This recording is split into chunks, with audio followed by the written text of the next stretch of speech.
New at 6 on WSBT. It was the snow that would not quit. It's going to take some getting used to. More than 14 inches of snow in a little more than 24 hours had Michiana digging out and asking questions about how officials decide whether to ban travel. It's really a matter of keeping the public safe. Our team coverage of the winter storm's impact starts now. First, fast, accurate. With Jennifer Copeland and Rick Schutt. You're watching WSBT 22 News at 6. Well, in the aftermath of the massive snowstorm, just about everyone is digging out tonight, and we're already starting to see school delays for tomorrow. We continue our WSBT 22 team storm tracker coverage at 6 o'clock now. Annie Chang, Kelly Stopsinski have been out all day monitoring the road conditions. They have updates on how crews are clearing the streets. They do, but let's get started with WSBT 22 meteorologist Matt Rudkin. Matt, the big snowstorm is out of our area, but now you're tracking another round of snow. Yeah, a little bit of snow. We're talking just some light lake effect snow. It snowed this weekend for almost 33 hours nonstop. That's an incredible system. There's obviously proof all across Michiana. So this is light lake effect. This was lake effect that put down another 3-4 inches in Lake County. So that's Gary and Maryville. But as the winds switch, we get a little bit of debris from it. It's quickly fizzling out. So down towards, Osceola, Wakarusa, so pretty close to State Road 19 and 331. Between the two, they're seeing some light snow. Also down towards, this is Kosciuszko County. Wish I could spit that word out. Sydney down there, State Road 13 in North Manchester. Whitley County, so South Whitley around Columbia City, seeing a little bit as well. All right, here's a look at satellite radar composite. I'm going to zoom back out. We do have another system that will get here tomorrow. It's up in Canada near Alberta. These are Alberta Clippers. We're talking 1 to 3 inches tomorrow night. And into Wednesday, we'll time it out hour by hour and talk about even more snow behind that. That's coming up in a few minutes. All right, Matt, thanks very much. You know, not an easy commute for many of you this morning. Yeah, even driving down the block proved to be a challenge for many of you. WSBT 22's Annie Chang is live in St. Joseph County right now. And Annie, some neighborhoods, they're still snowed in.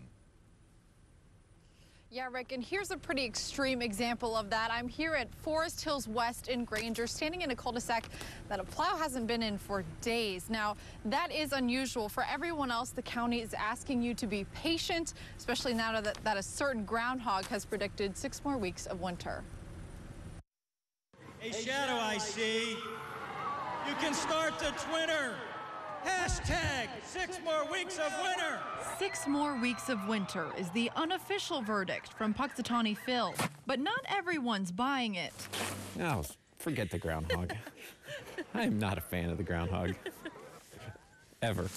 Paul Worland says he hasn't seen a plow truck near his home since Saturday night, but he understands. The plow drivers, I mean, they work hard. I mean, you see them out all night and all day, and I think a lot of people forget that those guys will work, 12, 16-hour shifts. My dog's got her little booties on, and she doesn't seem to mind them. This is Rama Ganesan's first winter in northern Indiana. And while she's not used to seeing a neighborhood full of snow, it is a little bit frustrating. It's a little frustrating. She's bearing it with a smile. Might not be smiling in my next winter.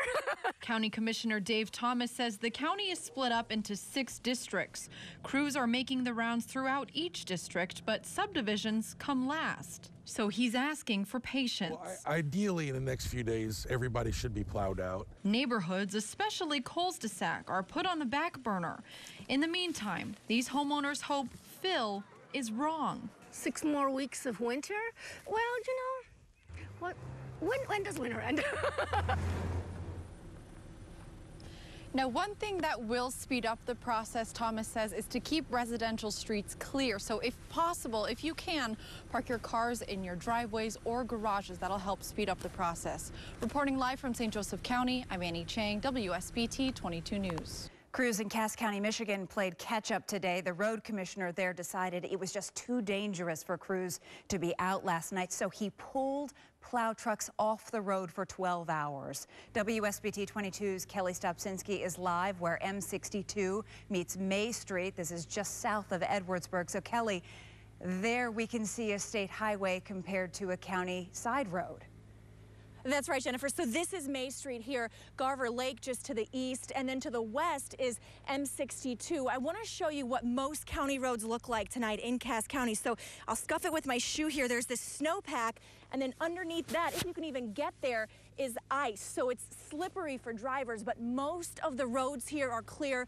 Not all. Earlier, though, this road was not clear because Cass County pulled its plows off the roads last night around 4 o'clock, didn't put them back on until 4 o'clock this morning, saying that it was just too dangerous with whiteout conditions and lots of blowing and drifting. But if you look over this way onto M62, you can see a couple cars coming in the evening commute.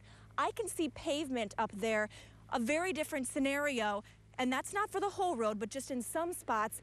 An MDOT spokesman told me that they never pull their state plows off of the roads from the time the snow starts until it ends, and even then until all of the roads are clear. So just a difference in policies here. But I can tell you from the different plow agencies I spoke with today, from the state to the county, different cities, they just want you to be patient and realize that they are going to get to you as soon as they can, and really they don't have an easy job to do. Rick? Kelly, thank you so much. No one in our area got hit harder than LaPorte. The community is out in full force today, digging out of more than 20 inches of snow that fell this weekend. Some cars completely buried, driveways and sidewalks as well. Now, travel-wise, the main roads are pretty clear, but side roads are still snow-covered. You know, during the height of this storm, a lot of you were asking us if there were travel bans in place. Now, so what goes into that decision to issue a state of emergency declaration? And what does it mean, and who's responsible for that? WSBT 22's Zach Crenshaw has been looking into this for us, and he's live in St. Joseph County with details on what he found. Well, it was not an easy weekend for travel, Rick. A lot of the roads were snow-covered and slick, like the ones you see behind me, but crews did a good job of plowing the main roads to make sure they were passable. But when snow plow crews can't get out to those roads, then that's when things become an issue, and local officials have a tough call to make. Last winter, the roads were deserted, and not by choice. It's really a matter of keeping the public safe, keeping them off the roads. That decision is made by a number of people, but it starts with the National Weather Service of Northern Indiana. Our full responsibility is to save lives, minimize loss, and we do that issuing watches, warnings, and advisories. Those alerts help emergency managers make the final call on how to keep you safe. State of an emergency happens when the resources that are locally available are no longer able to support the disaster. Ed Rock is the emergency management director for Kosciuszko County. When severe weather hits, he gets a recommendation from the highway superintendent and then discusses what to do next with the sheriff. Is how many accidents have happened, slide-offs, those type of things.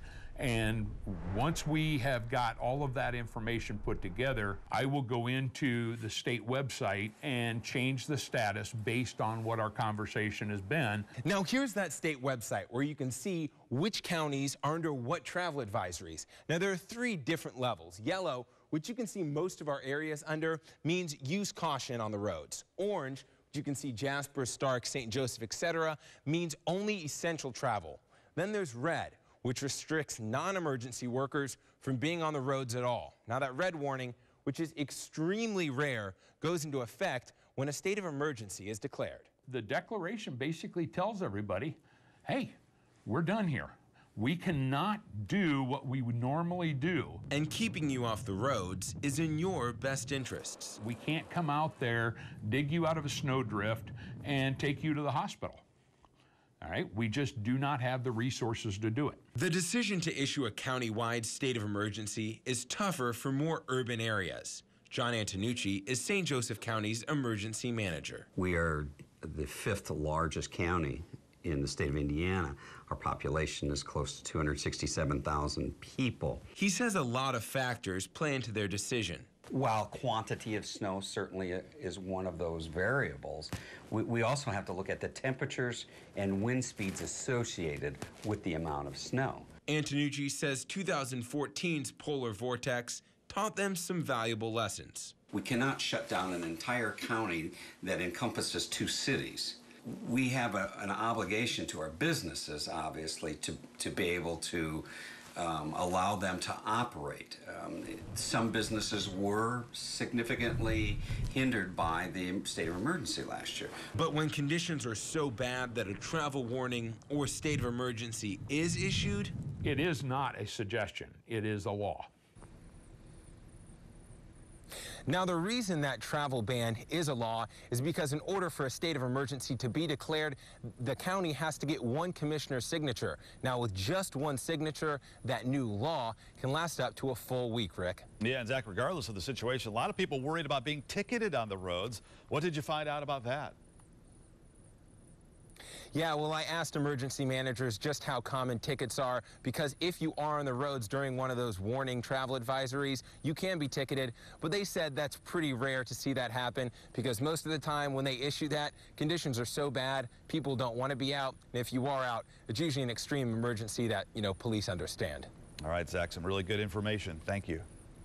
Well, since the beginning of this storm, the WSBT 22 News team has been out covering every angle of it, and you have sent us some really great pictures, some fun pictures like this one, throwing a snowball, having a good time out there. And take a look at some of the other ones we've gotten. I mean, this is just a great looking shot, and we love to see kids out having a great time. That's just a really good one. And gorgeous shot. I mean, we love seeing pictures like this. If you have pictures, send them to us at share@WSBT.com. Use the hashtag ShareWSBT. That's another way on social media. You might just see your photo on TV. Our storm coverage continues. One local county highway crew had to call in some help to clear the roads today. Details ahead on WSBT 22 News at 6. Now your accurate storm tracker forecast with meteorologist Matt Rudkin.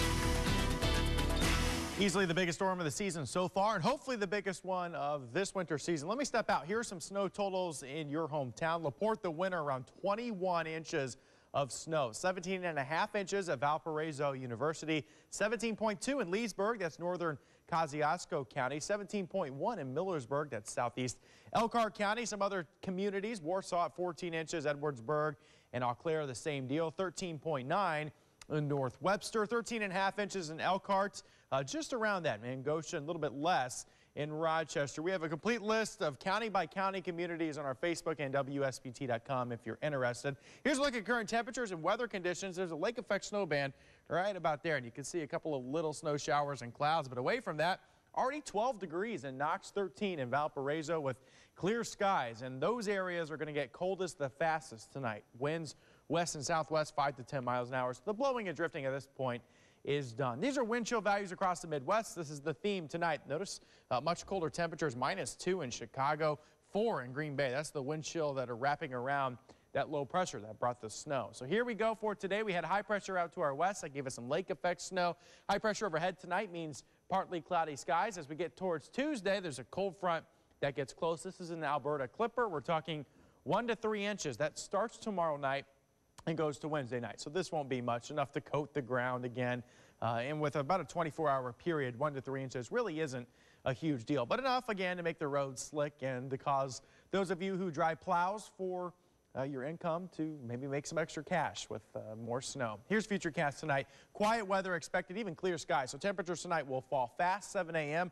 Mostly sunny skies, then partly cloudy by noon. Here comes that Alberta Clipper system as we get towards Tuesday, and then notice by Wednesday, still snowing. We get a little break throughout the day, and then another little batch of snow comes in by late Wednesday. Here's a look at your forecast. So for tonight, on average, temperatures around 7. I think some of you may be around 3-4 degrees, those of you who have no clouds out there right now. Snow ending, becoming partly cloudy, and at this point, snow is almost done.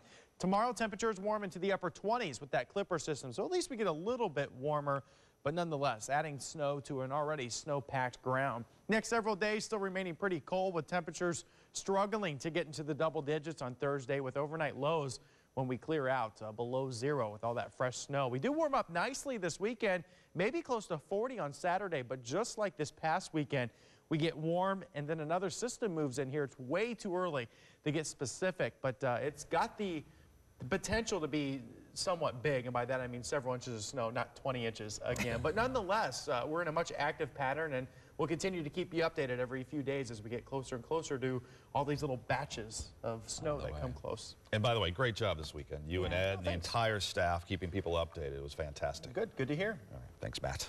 All right, our WSBT 22 storm tracker coverage continues. Coming up, the all-hands-on-deck effort in one community to clear the streets. Continuing our storm tracker coverage, farmers are helping Elkhart County highway crews. They used big tractors and front blades to help clear the roads. Now, usually farmers have parked their tractors until spring, but last year the county noticed farmers were volunteering to clear the roads and made up a list of them. When it looked like the county crews were going to have a hard time this weekend, they called a couple farmers to give them a hand. Our plan was to have them make one pass down the center of the road, and then we'd follow up with our county highway trucks to open it up further. Most of these are 200 horsepower tractors with a lot of weight to them, and moving this kind of snow is not even a problem for them. Now, the county pays the farmers for some of their expenses. Some are on call if the county needs their help. Jurors are expected back in the courtroom tomorrow morning for a Granger woman's feticide and neglect trial. A judge suspended the trial today because of the bad weather. Purvi Patel is on trial for taking abortion pills and then dumping her baby in a dumpster behind a family-owned restaurant. Both the prosecution and defense rested on Friday. Patel decided not to testify in her own defense. Tomorrow, the state could recall its pathologist as a rebuttal witness. The case could go to the jury tomorrow as well. WSBT 22's Kelly Stopsinski will be back inside the courtroom, and we'll have the latest throughout the day on WSBT.com. I'll bet you didn't see this coming. An unlikely finish to the Super Bowl. And it is being called the worst call in the history of the big game. Pete has reaction from all across the sports world on the crazy finish to Super Bowl 49 next. Now, sports with Pete Byrne. The Seahawks were 1 yard away from winning back-to-back Super Bowls, and Pete Carroll, one play away from being in the discussion as perhaps the greatest coach in history. A three-time national championship winning coach about to win his second Super Bowl, but instead, in a fantastically ironic momentum swing, Carroll's own decision is now being second-guessed by even the most novice of football fans. Here's how it went down. The Seahawks 1 yard away from winning the Super Bowl, but instead of just punching it in, they throw the football, and by now you know Wilson's pass is intercepted by Malcolm Butler at the goal line.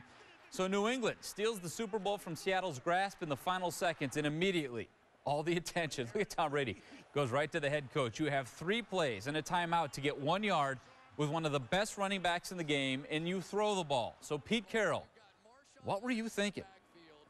If we'd have run it on that down right there, then we would have had to use our timeout, which would have been okay, and we would have found our way to finish it. But you probably can't run every down there because you run out of time.